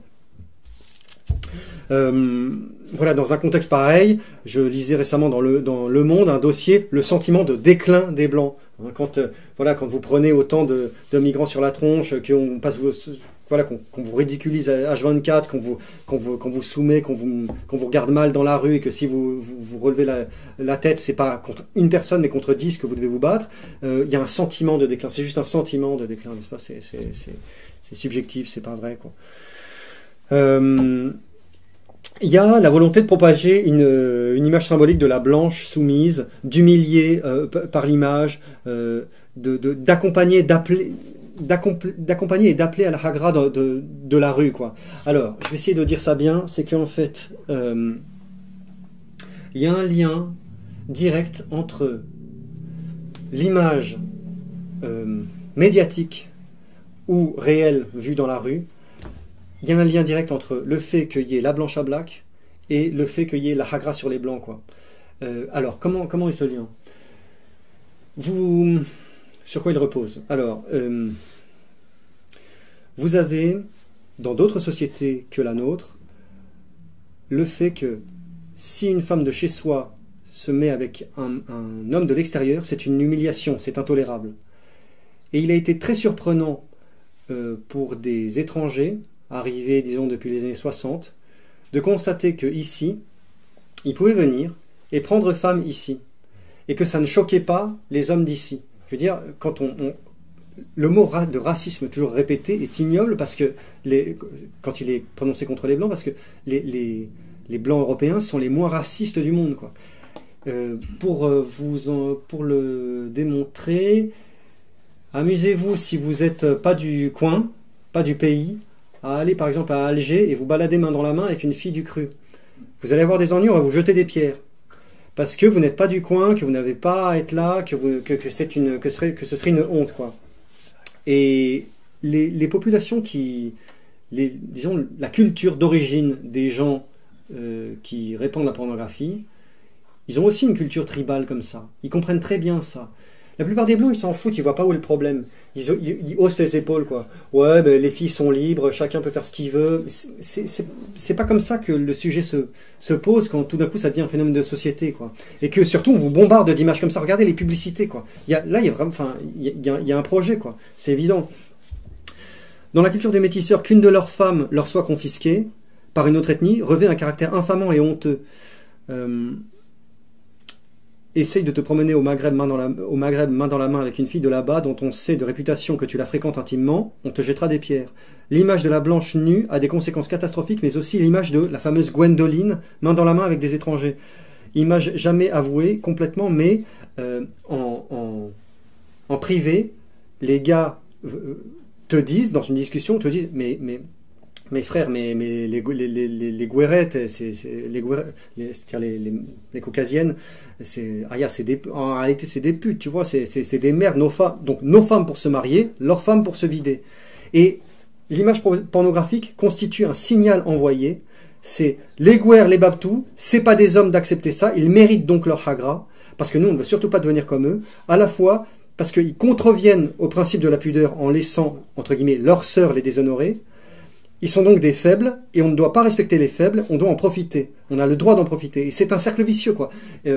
Plus il y a ce phénomène-là, plus les blancs disons, plus l'adolescent blanc se recroqueville, plus on balance à l'envie d'images contre lesquelles il se révoltera jamais, et plus ça appelle à la hagra. Je voudrais bien faire comprendre, je voudrais bien faire comprendre ceci par oral, mais je l'explique mieux par écrit, qu'il y a un lien direct entre l'image d'un corps féminin nu, vu comme le corps appartenant à une certaine ethnie, avec le mépris qu'on peut porter à l'endroit des hommes de cette même ethnie.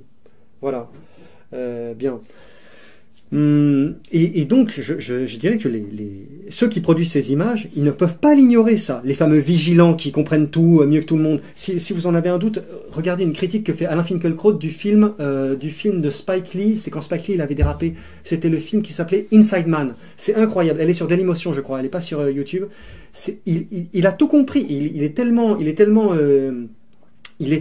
parano, enfin, il est tellement malin qu'il en devient parano. Et qu'il arrive à voir des choses dans ce film dont le kidam moyen n'aurait pas idée. Résumons-nous, le braqueur est un justicier, d'ailleurs il utilise des armes en plastique, il simule à un moment donné le meurtre d'un otage avec de la sauce tomate, le bon flic est noir, les salauds sont, donc Madame White, représentante des Whites, les WASP, hein, et puis, ce qui m'a semblé être en effet un juif riche, c'est-à-dire un homme qui s'est frauduleusement, traîtreusement, ignoblement enrichi. Et donc, des vigilants à la Finkielkraut, il y en a plein. Il ne faut pas me dire qu'il n'y en a pas un, au moins, de tout cela qui a jamais vu ce que je dis. Et moi, j'aimerais bien aussi entendre Finkielkraut qui se joue toujours le champion des Blancs, et Zemmour aussi, son pote Zemmour, et Golnadel, ces gens-là, qui se jouent toujours le champion des Blancs, qui osent parler sur ça, sur ce par en dessous-là, vous voyez, cette espèce de petit élastique sous-jacent qu'on tire là comme ça. Eux, ils savent très bien ce que ça crée là. Ces gens-là, ils comprennent très bien ces choses-là parce que la femme appartenant à la tribu, en fait, c'est leur monde. Ils le comprennent très bien, ça. Anne Sinclair qui a dit dans un livre, bon, je reconnais que j'ai extrait la phrase du contexte, comme on dit. C'est vrai que c'est jamais très, très clair. Mais elle a dit « J'aurais pas pu tomber amoureuse d'un non-juif. J'aurais probablement pas pu tomber amoureuse d'un non-juif. » J'ai trouvé que c'était embêtant que quelqu'un violemment antiraciste profère ce genre de vérité troublante. Je veux dire, pour moi, c'est la même chose que de dire je donnerai pas ma fille à un nègre. je le dis sans mépris, hein, je le dis sans mépris. Je sais pas, ils le comprennent très bien, eux, machin. Mais c'est juste que ils le savent très bien. Pourquoi ils ne le disent pas? Parce que ça, c'est le cœur nucléaire du problème, quoi, dans le choc des civilisations. Et on peut très bien avoir ce mode de pensée-là sur ce mode de vie-là, je veux dire. Sur certains points, c'est assez défendable même. Mais quand on débarque chez des blancs qui vous accueillent et en gros de leur dire bah c'est comme ça et on vous emmerde et voilà et vous pouvez rien faire et c'est bien fait pour votre gueule, là il y a un problème quoi. Voilà, c'est contre ça que je m'insurge bien. Et voilà, je voulais aussi continuer sur voilà, eux si bons algébristes, toujours pour récupérer une équivoque qui pourrait les mettre en danger, par exemple la quenelle. Tout de suite, ils ont repéré le truc, ils ont compris que ça pouvait devenir une sorte d'étincelle qui mettait le feu aux poudres. Tout de suite, là, ils viennent... Non, mais vous comprenez, il y a quand même une responsabilité. Un monsieur qui est un personnage public, monsieur Soral, monsieur Dieudonné, n'ont pas le droit de faire la quenelle parce que quand vous êtes regardé par de nombreuses personnes, il y a tout de même, n'est-ce pas, une responsabilité. Toujours ce truc-là. Et là, il n'y a pas une responsabilité pour ce truc-là. Tu sais très bien, cette image-là, quel impact, quelle résonance terrible est là, notamment sur des populations qui habitent en cité et dont le mode de pensée est différent du mode de pensée du français blanc élevé à l'école publique, etc. Et avec pas spécialement un fort ancrage religieux, ni identitaire, ni rien. Bien. Quant au point de vue de la femme, c'est juste, c'est quoi? C'est juste la femme caucasienne dans une société multiculturelle, c'est j'ai un choix plus étendu, je peux me donner soit au petit blanc mignonnet futé, soit à d'autres types, me soumettre au plus violent. Pour elle, c'est tout bénef. C'est pour ça qu'on entend rarement des femmes s'énerver sur ces sujets-là. C'est-à-dire qu'en fait, elles ont, comment dire, dans la rencontre, où la rencontre deviendrait un marché, elles ont tout à gagner à la situation actuelle. Elles ont plus de choix. Et voilà, et plus de choix, ça permet de plus facilement quitter le petit copain qui serait devenu un peu chiant ou un peu plus exigeant, etc. Voilà, il y a aussi je vais m'attirer peut-être des critiques, mais j'ai l'impression qu'il y a aussi un certain instinct de mort qui est entré chez beaucoup de femmes qui ne veulent plus d'enfants, par exemple. C'est incroyable. Le nombre de femmes, vous parlez avec elles, ah non, mais moi je veux pas d'enfants. Déjà, je veux pas d'enfants avant 30-35 ans, et un nombre incroyable qui disent, je veux pas d'enfants, je veux vivre pour moi. Je veux regarder des séries Netflix, faire de la gym, sortir avec les copines, et c'est incroyable. Je veux dire, cette société de merde est même arrivée à tuer l'instinct de vie chez celle qui porte la vie, quoi. C'est quand même incroyable, quoi. Oui, parce que la femme ne donne pas la vie, n'est-ce pas? Elle porte la vie, ce qui n'est pas pareil. Voilà, bon. Et si on me dit que je suis délirant sur l'aspect ethnique du lien entre violence et pornographie, vous avez qu'à regarder les bandes dessinées très bien qui s'appellent La vie secrète des jeunes, pas le film, La vie secrète des jeunes en BD par Riyad Satouf. C'est que des petites scénettes qu'il a vues dans la rue qui reproduit en dessin. C'est génial. Ou alors sinon vous écoutez Bassem. C'est simple, vous écoutez Bassem. Quand les premières générations de rebeux sont arrivées en France, et ils sont partis pour baiser des Françaises. Est-ce que nous-mêmes on se disait pas, on va baiser des Françaises pour se venger? Tu vois, parce que nous, je te parle en tant qu'Algérien, il y avait comme un passé colonial, il y avait un... Oui, mais sauf que... Des Algériens, oui, mais sauf que... de dire je veux baiser une blonde. Oui, mais sauf que nous, voilà, on n'était pas dans... Bien sûr, sur ça, oui. Moi, le premier.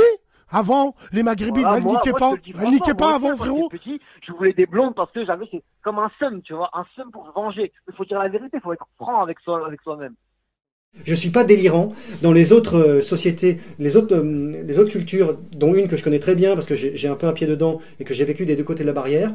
Et c'est peut-être aussi pour ça que ces sujets-là me touchent peut-être plus, m'énervent et que je suis beaucoup plus, acerbe sur ces sujets-là que d'autres, disons que d'autres blancs qui eux croisent les bras, haussent les épaules et voient pas où est le problème, comme ils disent. Je vois pas où est le problème. Ça c'est toujours le truc qu'on entend toujours.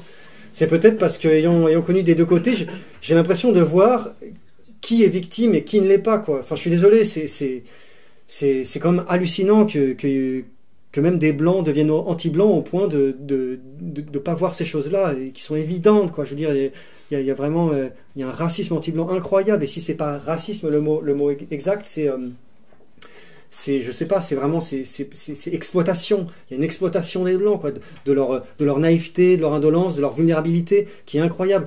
Et je le dis aussi pour les gens que ça interroge, c'est que c'est pas être de droite que de défendre les Blancs. En fait, c'est être de gauche aujourd'hui, puisque tout a changé, puisqu'ils deviennent partout une minorité, et une minorité qui est très précieuse, parce que c'est d'elle que viennent toutes les innovations technologiques. Je veux dire, vous avez vu Interstellar, si un jour il faut quitter la Terre et trouver une solution pour l'humanité, c'est des mecs comme celui qui ont fondé Virgin, la société Virgin, qui réussiront à trouver ces fusées-là ou ces choses-là. Je veux dire, on repose sur... la plupart de notre confort actuel repose sur des ingénieurs qu'on n'a jamais vus et qui sont tous des types à nom allemand, anglais ou français, quoi. Ou italien, tout à fait, italien du Nord, n'est-ce pas? Alors peut-être. Bon, mais ouais, non, mais c'est vrai, mais voilà. C'est dans un contexte de persécution des Blancs. Défendre les Blancs, c'est plus un truc d'extrême droite, c'est un truc de gauche en réalité. C'est la bonté, c'est le bon cœur, c'est l'empathie. Voilà, c'est l'empathie qui vous fait agir dans un cas comme ça. Et c'est pas ces conneries de journaux. Ah, le suprémacisme blanc. Vous avez essayé de défendre les blancs, vous avez parlé. Donc vous êtes un suprémaciste blanc. Non. Et moi j'appelle tous les non blancs aussi à défendre les blancs, à laisser personne dire des choses. Enfin, à laisser personne dire ces saloperies là sur eux. Quand il y a des images toujours pour rabaisser les blancs. C'est aussi les non blancs qui doivent parler. C'est pas chacun dans son coin. Moi, ma communauté, mon petit truc, mon machin. Ça c'est la situation idéale pour le geôlier de prison panoptique. Hein. Ça c'est le gars. C'est le gars, vous savez ce que c'est qu'une prison avec vision panoptique? C'est que vous êtes au milieu comme ça, et vous voyez toutes les cellules, et chaque prisonnier n'a vu que sur vous. Mais vous êtes le chef geôlier de la cellule, vous voyez tout le monde. Et là, chacun dans sa petite communauté, dans son petit moi-je, se recroqueville comme ça. Il y a quelqu'un qui est bien content aussi de faire monter le communautarisme, d'une certaine manière. Jusqu'à un certain point, ça peut être utile de se préoccuper des siens, mais moi, d'un certain côté, je voudrais bien que, au bout d'un moment, par exemple, quand il y a des métis, ce ne soient pas toujours des métis à la Obama, à la Booba, à la Noah, toujours des types qui toujours pro-noir, anti-blanc, toujours ça, toujours, quoi. Et je voudrais bien qu'il y en ait un peu 2-3 dans l'autre sens qui osent ouvrir leur tronche, quoi. Voilà, c'est tout. C'est bien. Il y a vraiment un problème, c'est que la pornographie est là pour propager une espèce de pouvoir discrétionnaire, comme le vainqueur antique qui mettait le pied sur le cou du vaincu pour signifier devant toute l'assemblée réunie, ça y est, c'est fini, il est vaincu, il est écrasé. Dans la pornographie, il y a l'image qui est donnée de la femme caucasienne est catastrophique. Et les féministes n'en parlent jamais, elles s'en foutent. Voilà, tous les gens de gauche s'en tapent. Il y a vraiment quelque chose qui se passe de ce côté-là, quoi. Je voulais peut-être simplement, en fait, pour pas rester trop longtemps, parce que j'aime pas travailler pour rien, et je voudrais peut-être simplement vous lire ici une petite réponse à un entretien que j'ai donné dans un journal assez confidentiel qui s'appelle Z, et comme c'est un très bon journal, mais assez confidentiel, il sera lu par assez peu de gens, je voudrais simplement répéter la réponse que j'ai faite dans ce journal. Julien Rochdy rappelait récemment qu'il n'y a pas de guerre entre hommes et femmes. C'est exact. Il y a une guerre entre tous les hommes pour un petit nombre de femmes qui sont les plus belles sur les critères objectifs de la statuaire grecque, celle de l'ethnie caucasienne. Le sens profond de la colonisation migratoire, du harcèlement de rue et de tant d'autres ennuis actuels n'est pas ailleurs. Céline disait que ce qui tue, c'est l'instinct de conservation. Dans mon petit livre, le personnage de Cyril dit à l'autre personnage que la blanche de gauche harcelée dans la rue n'a qu'à s'en prendre à la responsable de ses malheurs, qui est sa consoeur la blanche à black, pompe aspirante à immigration.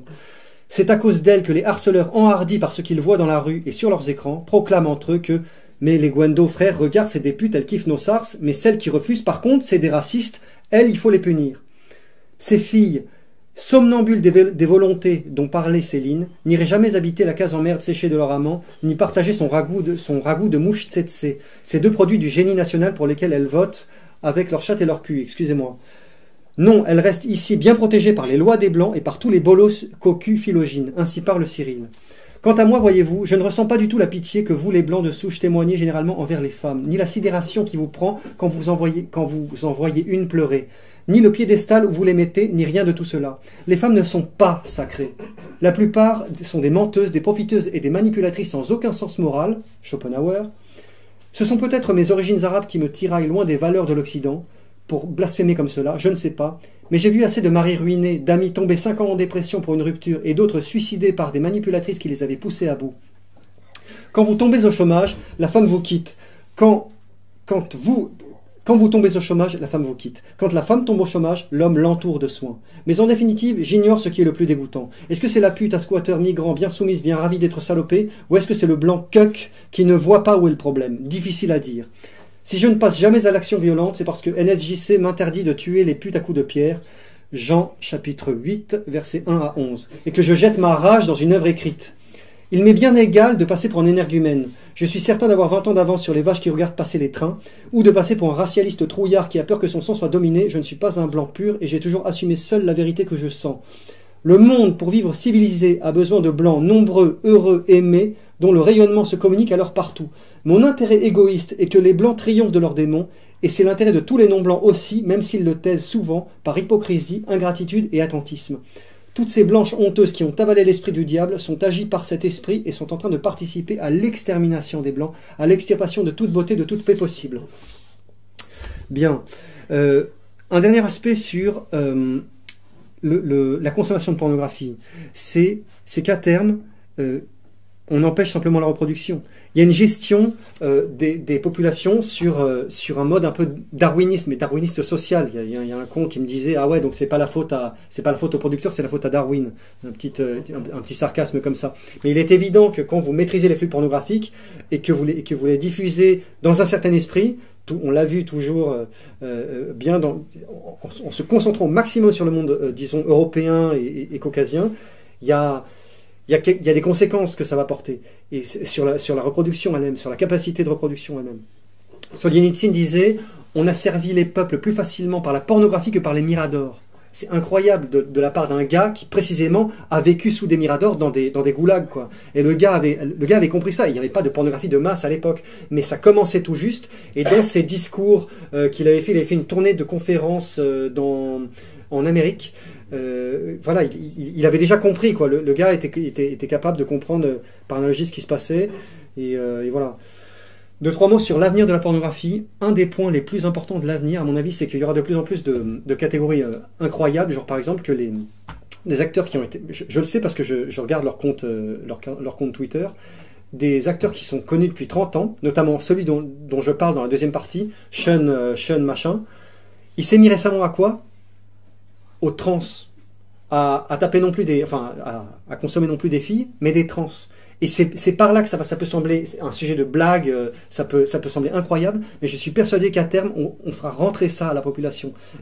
Voilà, à moins d'un miracle, ok, mais une divine surprise, tout à fait, merci.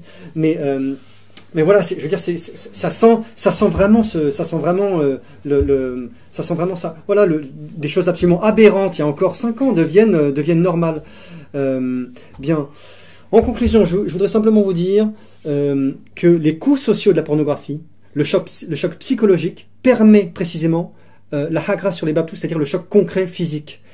Et de la même manière que, disons, à la guerre, un tir de barrage permet ensuite l'assaut par les troupes sur place.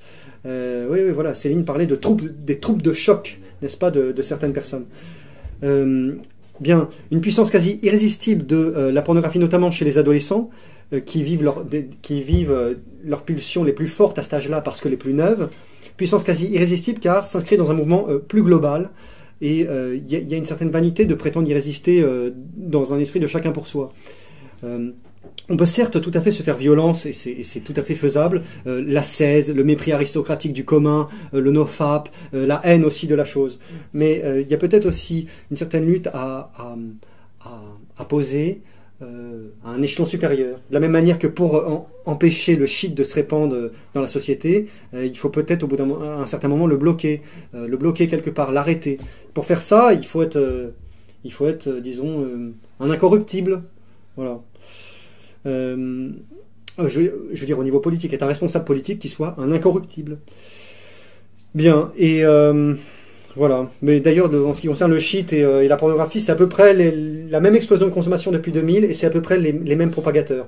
Et parfois, ça explose en pleine lumière, affaire El Malais, affaire Afflelou, vous regarderez si vous voulez. Et donc, bon, l'avenir serait simplement aussi que la chose serait de plus en plus, encore plus normalisée et encore plus déviante. encore plus déviante avec des catégories plus déviantes, mais encore plus normalisée dans le sens où il y aura peut-être, je ne sais pas, l'application, peut-être que ça existe déjà d'ailleurs, j'en sais rien, mais il y aura peut-être l'appli smartphone pour telle ou telle plateforme. C'est tout à fait possible. Ou d'autres choses dont l'avenir aura le secret. Bien, voilà un peu ce que je voulais vous dire. Si vous avez des objections, surtout, dites-les moi, pas de complaisance, surtout.